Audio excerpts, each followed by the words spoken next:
सिंचन शर्मा और आप सब देख रहे हैं मेरे चैनल ड्रीम वीक 1695 और आज हम करने वाले हैं आपका डेली प्रेडिक्शन। देखेंगे कि आज का आपका पूरा दिन कैसा जाएगा, क्या रहेगा क्या नहीं रहेगा। So let's see. Please divine हमें गाइड कीजिए, मेरे व्यूअर्स का आज का दिन कैसा रहेगा। Please divine please. यहाँ पर ऐसा दिख रहा है कि एक सेकेंड,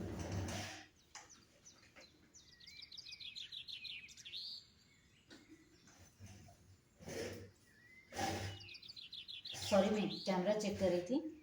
हाँ तो मैं क्या कह रही थी, हाँ यहाँ पर ऐसा दिख रहा है कि आ, आप ना कंफ्यूज हो सकते हैं किस चीज़ को लेकर। आप कोई डिसीजन ले चुके हैं और आपको कंफ्यूजन है कि वो डिसीजन सक्सेसफुल होगा या नहीं होगा। आप मे भी अपनी मैरिड लाइफ को या अपनी लव लाइफ को लेकर कोई डिसीजन लिया है, आपने अपनी फैमिली को लेकर स्पेशली, मतलब आपने अपनी फैमिली में कोई डिसीजन लिया है और आप उस डिसीजन को ना मे बी सबको या तो सुना चुके हो या आज सुनाने वाले हो। मुझे यहाँ पे ऐसा फील हो रहा है कि आप ऑलरेडी सुना चुके हैं कि आपको अपनी फैमिली में हो सकता है कि कोई बड़ी चीज़ हो रही थी, कोई बड़ा कोई भी ओकेशन हो, या हो सकता है आपकी लाइफ में कुछ चल रहा हो, या आपने बोला हो कि मुझे इसी इंसान से शादी करनी है। जो भी है यहाँ पर ऐसा लग रहा है कि आपने अपनी फैमिली में कोई डिसीजन लिया है अपनी लव लाइफ को लेकर, या अपनी मैरिड लाइफ को, या अपनी फैमिली के किसी और मेंबर के लिए भी हो सकता है। लेकिन यहाँ पर ऐसा लग रहा है कि आपने अपने परिवार के लिए कोई डिसीजन लिया है और वो डिसीजन आप अपने परिवार को सुना चुके हैं या आज सुनाने वाले हैं। और यहाँ पर ना आप थोड़े से हिचके, मतलब कंफ्यूज होते हुए नजर आ रहे हैं कि जो आपने बोला है वो आप एग्जीक्यूट कैसे करेंगे। तो आपको आपने अपने परिवार को बता तो दिया कि मुझे ये काम ऐसे करना है। May be just for the example ले लेते हैं कि मान लो आपने अपने परिवार को कहा कि सपोज कीजिए कि मान लो आप शादीशुदा हैं और आपकी वाइफ जो है वो रूठ कर मायके चली गई या आपको छोड़कर चली गई, और आपने अपनी फैमिली को बोल दिया कि नहीं मुझे तो वही इंसान चाहिए, मैं उसी को वापस लेके आऊँगी। या आपके हस्बैंड नहीं है तो आप मतलब सॉरी नहीं है मतलब आपके साथ नहीं है, तो आपने अपने फैमिली को बोल दिया कि मैं तो उन्हीं के साथ वापस रहने जाऊँगा या जाऊँगी, मत सॉरी उनके साथ रहने ही जाऊँगी। तो यहाँ पर ऐसा लग रहा है कि आपने डिसीजन सुना तो दिया, लेकिन आपको आपको उसका प्रैक्टिकल एग्जीक्यूशन नहीं मिल रहा है। वो चीज़ आपको कंफ्यूज करेगी। मतलब आप ऐसा सोचोगे कि मैंने डिसीजन तो ले लिया लेकिन मैं इस चीज़ को प्रैक्टिकली करूँ कैसे? तो उस चीज़ को थोड़ा ओवरथिंक करते हुए नज़र आ रहे हैं आप। आपको ऐसा लगेगा कि आपने किसी को, मतलब हो सकता है जिस किसी भी इंसान के लिए आपने डिसीजन लिया है उसको काफ़ी हर्ट किया है। तो अब आप कोई ऐसा ट्रिक चाहते हैं, आप ऐसा सोच रहे हैं कि मैं ऐसा क्या स्ट्रॉन्ग कदम उठाऊं जिससे मेरी जो ये विश है, जो मैंने डिसीजन लिया है वो जो है फुलफिल हो जाए। आप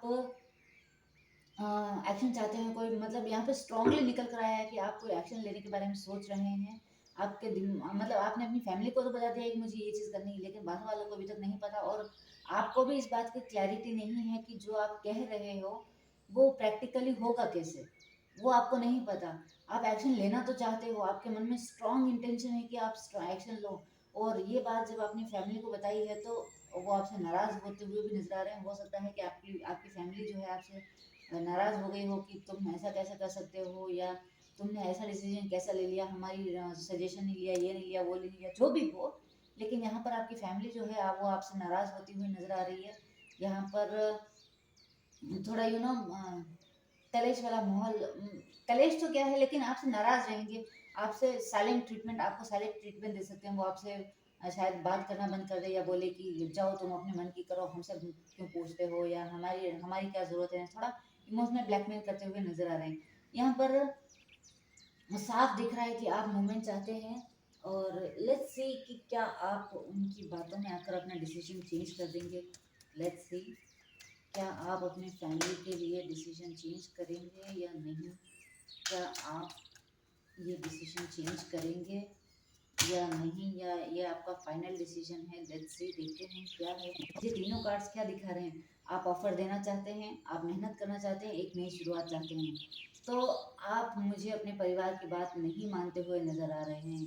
यहाँ पर ऐसा लग रहा है कि आपने जो सोच लिया है, जो आप प्लान एग्जीक्यूट करना चाहते हैं, उसी के लिए आप मेहनत करते हुए नजर आ रहे हैं, उसी के लिए आप वर्क करते हुए नजर आ रहे हैं। एक आपने जो ठान लिया है कि आपको अपनी लाइफ में ये जो एक नई शुरुआत करनी है, उसे आप करते रहेंगे। अब आपको फ़र्क नहीं पड़ता कि आपकी फैमिली जो है वो आपका साथ दे रही है या नहीं दे रही है।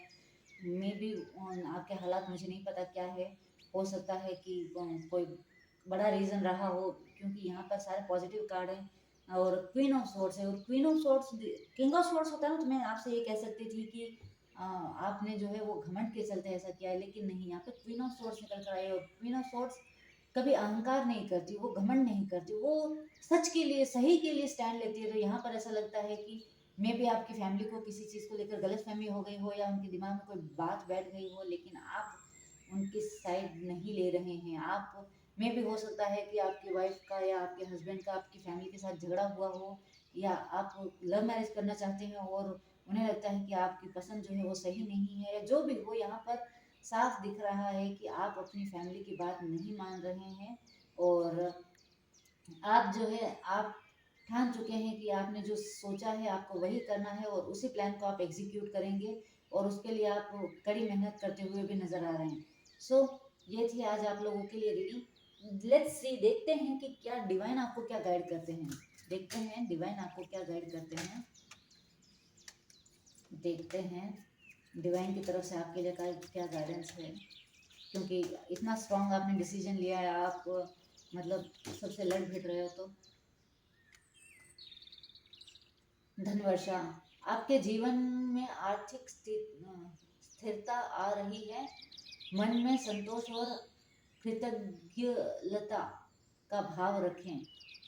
ठीक है, तो यहाँ पर हम फाइनेंस का तो देख नहीं रहे, मतलब रीडिंग जो है वो फाइनेंस की नहीं निकल कर आई है, इसलिए हम इसे अगर थोड़ा इस रीडिंग से कनेक्ट करके अगर देखें, तो यहाँ पर ये दिख रहा है कि आप, हो सकता है कि आप किसी बिजनेस के लिए ट्राई कर रहे थे और इसलिए शायद फाइनेंस का कार्ड आया हो, लेकिन कप्स और स्पेशली 10 ऑफ कप्स का जो कार्ड होता है वो फैमिली ओरिएंटेड होता है, मतलब इमोशंस के लिए होता है। तो फिर भी अगर ये किसी बिजनेस के लिए भी था या किसी जिस किसी भी वजह से ये था, तो यहाँ पर आपको कहा जा रहा है कि आपके जीवन में स्थिरता आ रही है। ठीक है, आर्थिक स्थिरता लिखा हुआ है। तो अगर आप फाइनेंशियली भी मजबूत नहीं है, तो उसमें भी मजबूती दिख रही है, और जो स्थिरता आप चाहते हैं वो भी दिख रही है। मन में संतोष और कृतज्ञता का भाव बनाए रखें, मतलब मन को सेटिस्फाइड रखें, और डिवाइन को थैंक यू बोलते रहें। मतलब अगर आपका ये काम हो जाए तो डिवाइन को थैंक यू ज़रूर कहिएगा। और शुक्रवार को शाम के समय घर के मुख्य द्वार पर घी का दीपक जलाएं। अगर आप करना चाहें तो ये उपाय कर सकते हैं। सो ये थी आज आप लोगों के लिए रीडिंग। अगर पसंद आए हो तो लाइक करिएगा, शेयर करिएगा, सब्सक्राइब करिएगा, और मुझे कमेंट करके ज़रूर बताइएगा कि आपको रीडिंग कैसी लगती।